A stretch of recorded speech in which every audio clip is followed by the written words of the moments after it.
বানাবো crispy crispy ভেন্ডি ভাজা। তো দিয়ে দিলাম প্রথমে লেবু রস, দেখেন লম্বা লম্বা পাতলা পাতলা করে কেটে নিছি আমি।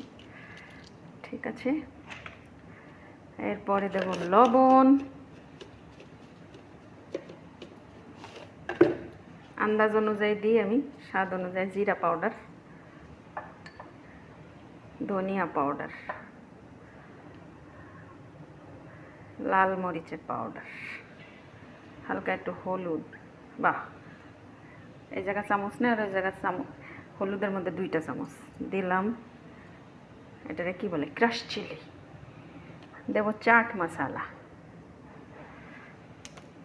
আর দেবো এই যে একটু বেসন, যেন ওই মশলাগুলো সব ভেন্ডির গায়ে লাগে, যেন ভাজার সময় ইয়ে না হয়ে আসে, মশলা যেন ছড়ায় বড়ায় না যায়। ঠিক আছে, তা আমি এখন ভালো করে হাত দিয়ে মেখে নেবো, তারপরে ভাজবো। আমি এয়ার ফ্রায়ারে ভাজবো।